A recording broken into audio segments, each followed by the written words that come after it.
Hi fans, thanks for clicking the horrible well, not so bad D Rose report.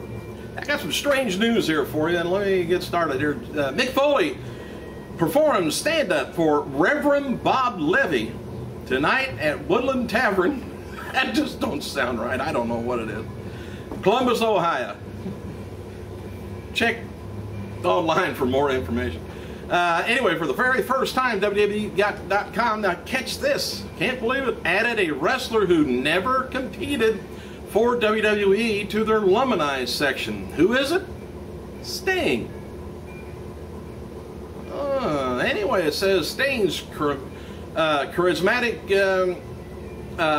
personality, persona, and colorful face paint made him WCW's most popular wrestler and the most recognized face in the organization for the very first time ever on WWE.com. Check out Sting's profile, pictures, videos, and the latest addition to the Luminize section. Odd, don't you think? WWE's website added, remembered for his colorful, charismatic struggle with the NWO, Sting became synonymous with Atlanta-based organization. Although he never competed in WWE ring, more than a decade since the demise of WCW, he remains one of the most popular and respected competitors of all time. I think Vince might be in love with Dixie. Dixie's going to be in love with him, I think. All right, a little bit further down here, WWE announced better than expected financial results for the very first quarter of 2012, sending WWE stock soaring 10% on Thursday morning, up from its 52-week low. Why it's better than, I don't know. I wouldn't have thought so. Now, here's another strange story. Conan, remember him? Anyway, he told a story on in an interview about how Kurt Angle had claimed to him that Vince McMahon mails flowers to Angle every week with a note asking Angle to return to WWE. Kurt Angle recently responded on Twitter and accused Conan of lying. Conan said this to say about Kurt Angle's Twitter rant. He says, "All I can say that it did happen. Obviously, when people are embarrassed or don't want to remember, they're going to refute it. If we can get him on the show one day, I'll say it to him over the phone. There's no problem." He said he did tell me that. He said, "Yeah, man, Vince sends me flowers every week hoping for me to come back. I was just thinking to myself, yeah, right. Vince may be in love with more than Dixie." Anyway, I had a couple of people want to know about if I knew anything about the Extreme Reunion show that went on April 28th.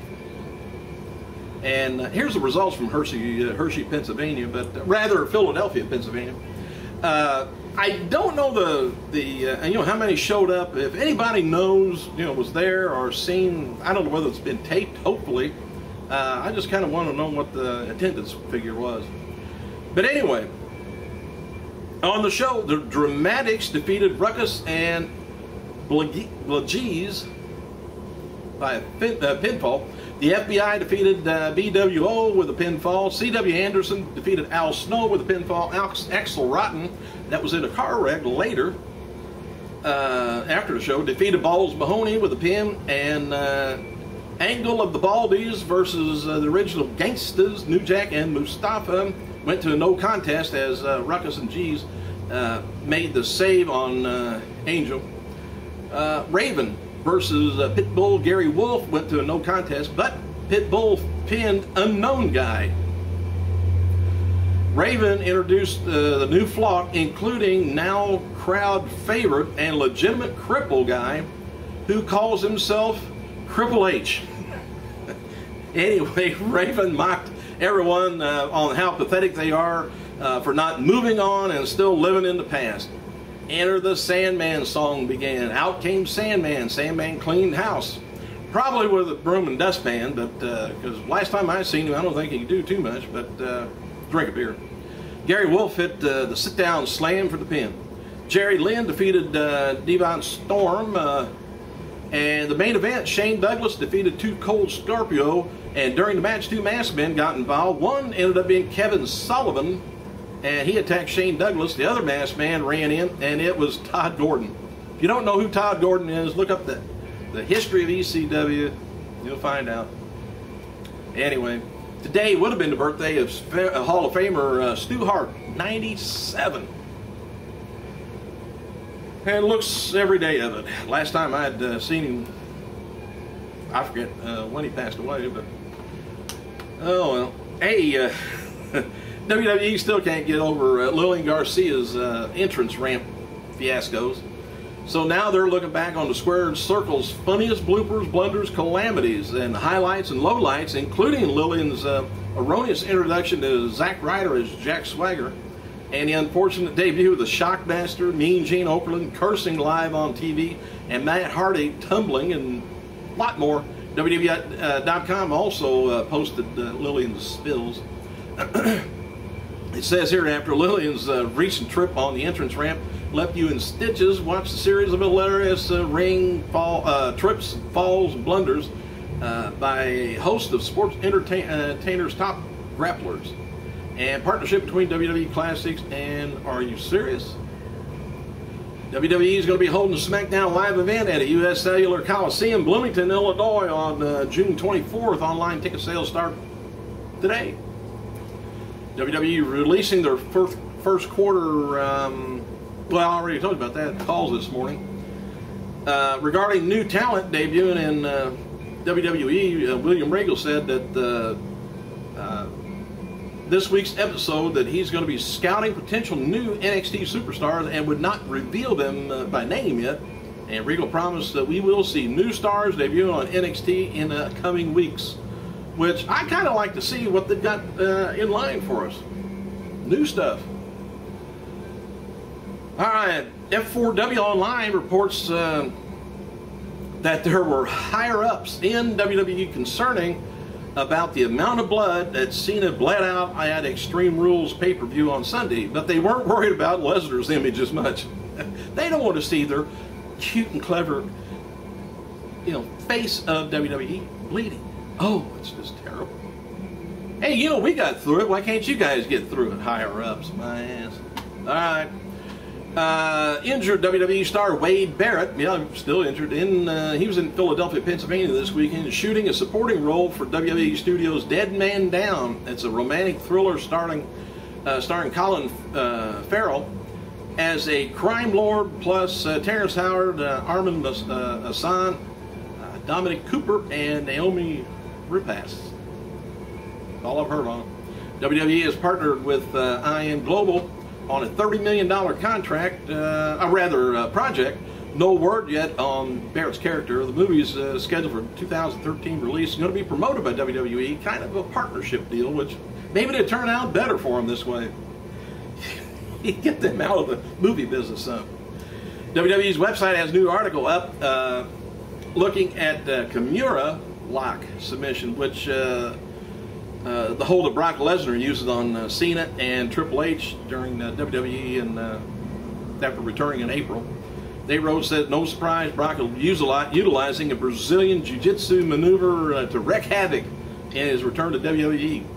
Former FCW heavyweight champion studying the Brazilian Jiu-Jitsu black belt from a couple of people over there, mixed martial arts. However, Lesnar never actually got a chance to showcase the devastating lock in any of his UFC bouts because he was kind of beat or won the match before he could even do anything.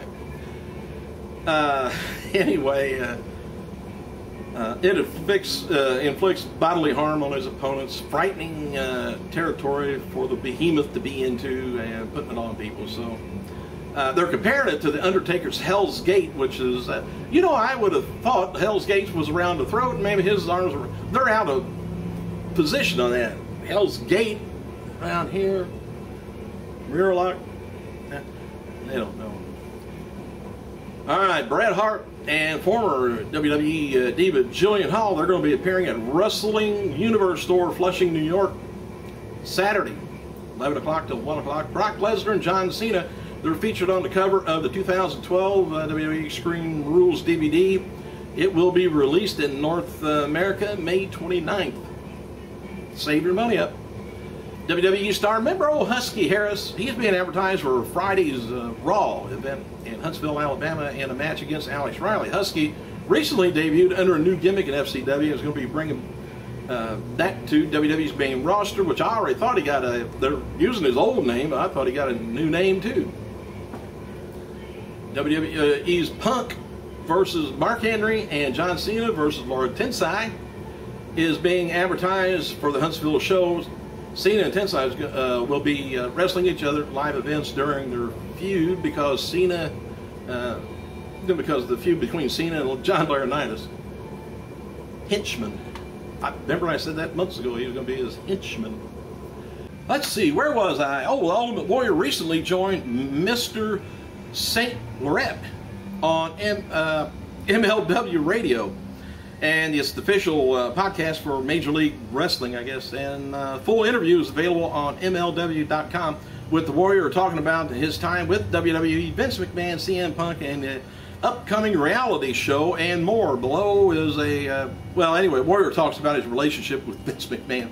Says, for me, it was really unique, maybe more unique than for anybody else. However, I would go to Stanford. I didn't stay at a hotel. I just went straight over to Vince's house, Vince and Linda at their home.